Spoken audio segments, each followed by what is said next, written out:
All right, thank you guys very much for joining us. Up first, we've got offensive coordinator Tony Elliott. Go ahead with questions whenever you're ready.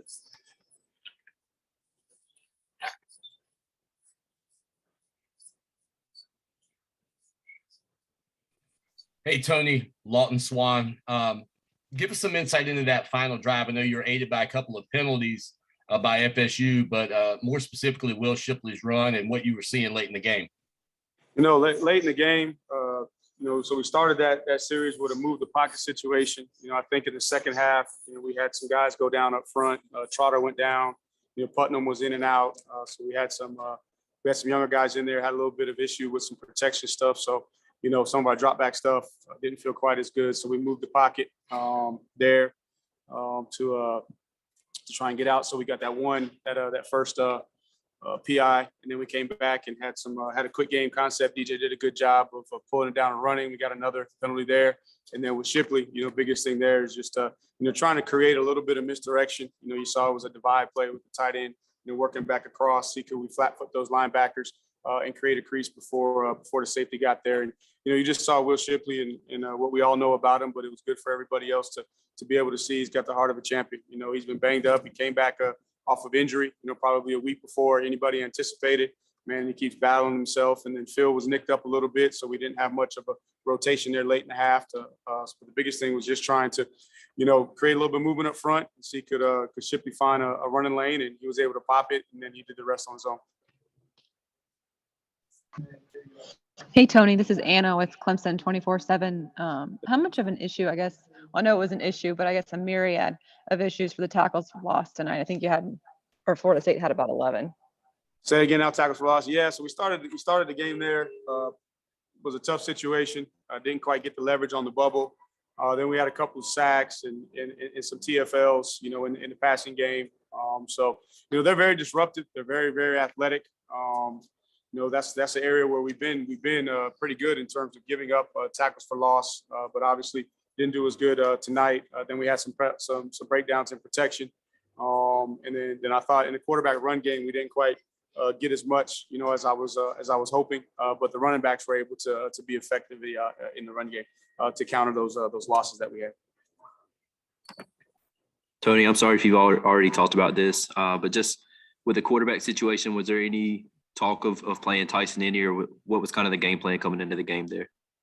The game plan was, DJ, earned the right to run out there first and thought, especially in the first half, we're doing a good job.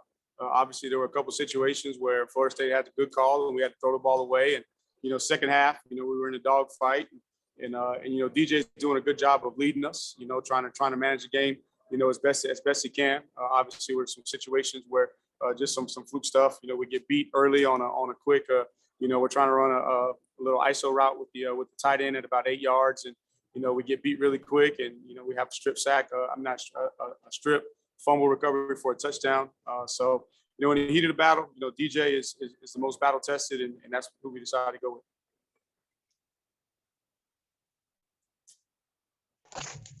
Hey, Coach, David Hood, and I apologize if this has already been asked. I had some bad connection issues, but do you feel like that as well as the offense played in the first half, maybe the best first half all year, this can be a turning point that you take those final few possessions in that first half and go, this is what we can be?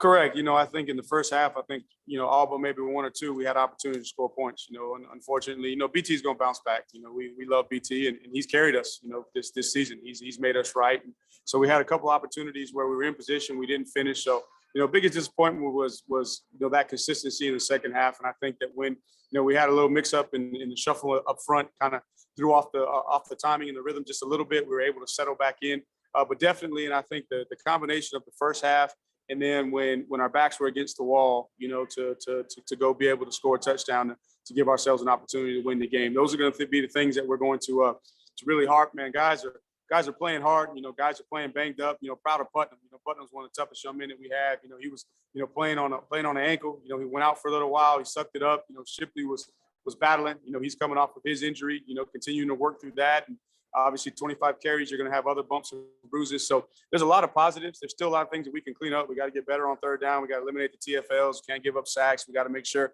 from a protection standpoint, we're giving our quarterback enough time. But there's definitely enough positives for us to say, man, this is what we're capable of. And I think the guys are continuing to believe, and they needed to have that success in the first half and that success there at the end of the game.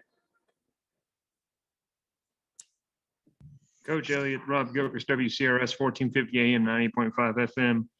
What are your thoughts on just how everyone just came together there, made enough plays at the end? What play in the first half stood out to you, and what play in the second half stood out to you as far as kind of the difference makers for the offense? I think obviously, some of the big runs, the yards after contact, are the plays that that show the heart of this team, the heart of this offense. All year long, we've been saying that they got the will to win. Now they just got to learn how to win. And so to be able to make those plays, I thought some of the back shoulder throws to Justin Ross were what we needed to complete. Put the ball in the air. Guys drew pass interference calls. Those are some of the plays. And again, understand the play to Davis Allen. Took a shot, threw a fade there to Davis Allen. He went and made a big play. So those are some of the plays that stood out. Just guys finding a way to make a play. DJ putting the ball where it needs to be, and in the back shoulder, and Jay Ross making an adjustment to convert those plays.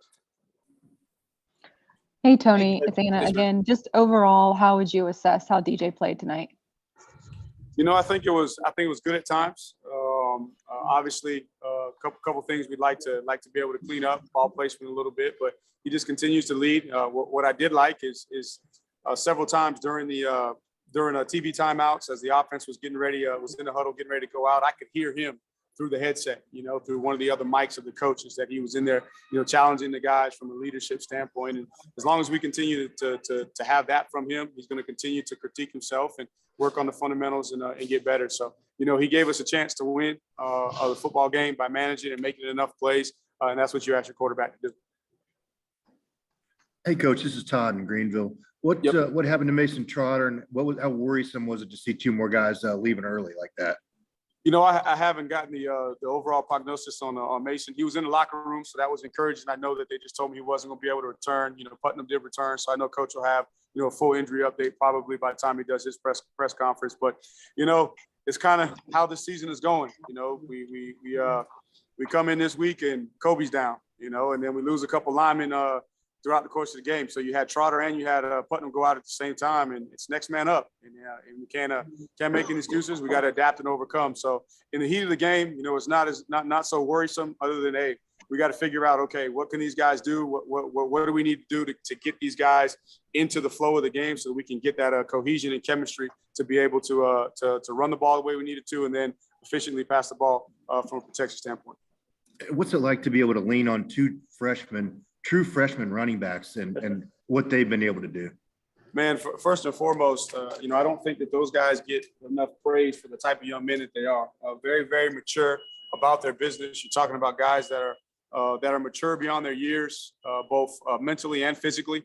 They came in great playing shape, great weight, great foundation, and so it's just awesome to see those guys. And we tell our team all the time. I mean, age is not a prerequisite for leadership. Leadership comes from within, and those guys have that eye of the tiger, that heart of the champion that we talk about. You can see it.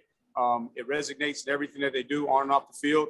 And so for Shipley to be able to make that play at the end is only fitting, considering how hard he's played, how much he's battled, how he's played through injury.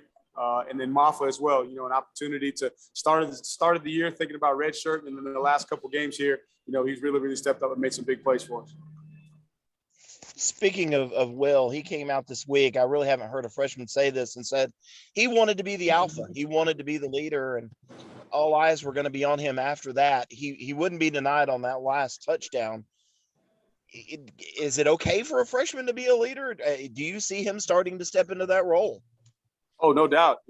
I've heard him during conversations in the chow hall with the guys, challenging guys. I mean, as I said, age isn't a prerequisite for leadership. It's your character, it's your work ethic, and he's created credibility in the locker room by the way that he carries himself in the weight room, through all the training sessions, the way that he handles his business academically, the way that he interacts with everybody in the building. And that's one thing that we've needed on offense is leadership. You know, you lose Backhorst last week. He was a big voice for us, and that void had to be filled. And at the end of the day, you know, as long as guys are leading the right way, it doesn't matter, you know, who that leadership is coming from. And you would like for everybody on your team to have that mindset. So I didn't hear that, so I appreciate you sharing. But it doesn't surprise me that he would say that because that's how he carried himself. Tony, how difficult is it to teach a guy like DJ who's still very young, you know, on certain plays like on the fumble with EJ, maybe to eat that ball or throw it away? I mean, how difficult is that? Because probably his whole life he's just been a big playmaker, and sometimes you just have to. That's right. Things.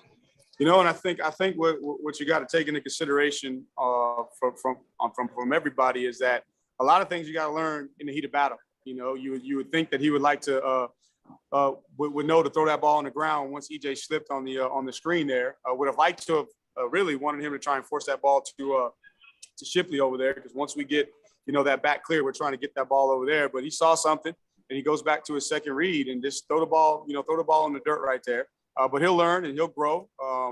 Again, a lot of it is, you know, in-game experience. Again, you can teach him in the film room. But when live bullets are coming, you got to trust your fundamentals, and that'll be something that we can teach. There'll be a lot of teachable moments, not just for him, but for a lot of the younger guys once we get to the film session on Monday. Tony, this is Matt again. Just how disappointing is it to have the other team score on an offensive turnover for the second straight week, and just what do you guys have to do to keep that from happening? I know we need to get a rabbit's foot or something, because we got to turn those tides. We scored too many points this season for the other team, and obviously we don't want to, you know, give it a bigger life than what it is, but we just got to focus in on the fundamentals. You know, I think that obviously DJ is going to get, you know, the blame for it, but it looks like there was a breakdown in protection right there, which will ultimately probably point back to fundamentals. You know, under fire, under duress, just holding up. But yeah, definitely disappointing. We got to stop that trend. Trust me, we're not trying to. But hopefully, you know, we'll figure out a way to go through a game without scoring points for the other team. And then also too, make sure that when we get opportunities with turnovers, we got to make sure we go and score points as well. Hey Tony, this is Will. I was just curious, for you guys to get a score late like this with your own offense, what can that do for your confidence moving forward? You know, I think it's huge because we always talk about finishing. I thought we got off to a good start in the first half. It took us a little while. It felt like early on run game, it kind of took us a little bit of time to fill it out. And then we found a way to be productive and had a good first half. Had plenty of opportunities to score, but we didn't finish drives and we didn't make some kicks. And then we kind of, you know, farted around a little bit there in the third quarter. But for those guys, when their backs against the wall, to be able to go out and have some success, I think that's what this offense is needed. And hopefully these guys will show back up on Monday, you know, with a little bit more confidence in the fact that this is what they're capable of. You know, you can play, you know, as good as you want to. It's just all about us, you know, making sure that we're committed to what it takes, play in and play out, day in and day out, to be able to consistently play 4 quarters of good football. Hey, it's David again. The Justin Ross that we saw today, nice back shoulder throws from DJ. Justin fighting for balls. It was, you know, Justin vintage, you know, 2019. Was that good to see out of that kid? Oh man, it was huge, because I think that we have seen that in practice, you know, and again, obviously you guys, you know, may not get to watch as much of practice, but man, he's made plays like that since he came back from once he was cleared to play in practice. He's been making those plays, and then just hadn't quite transitioned, you know, to the field. And to see him come out this week and be able to go out and make those plays, and then he got behind people. His releases were good. We missed him. You know, we had a sprint out where DJ threw it out of bounds. He was open there on a good double move. So it's really, really good to see. And that's what we're going to need, you know, down the stretch, because when he plays at his highest level, he's going to elevate the play of the other receivers in the room, because he's going to pull them along with him. Take one more for Coach Elliott.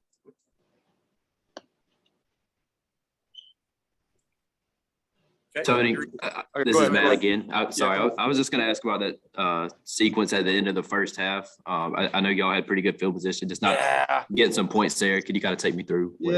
So we wanted to open up with a screen. Thought it was going to be a pretty safe play. Florida State had a good call. They brought corner Cat into it, and kind of just, you know, got us behind the chains, threw us off a rhythm a little bit. And so then at that point, just was like, okay, let's see if we can get ourselves in position for a field goal, but let's not be too greedy and put ourselves at a disadvantage and put our defense in a bad spot or have a turnover there. So we wanted to run a screen. Florida State had a good call, got us behind the chains, and then we were just trying to get back ahead of the chains there to see if we could possibly get ourselves in position to get a first down and keep going.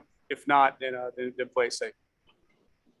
All right. Thank you very much, Coach Elliott. Thank you guys very much. We'll have DJ and Will Shipley shortly. I appreciate it.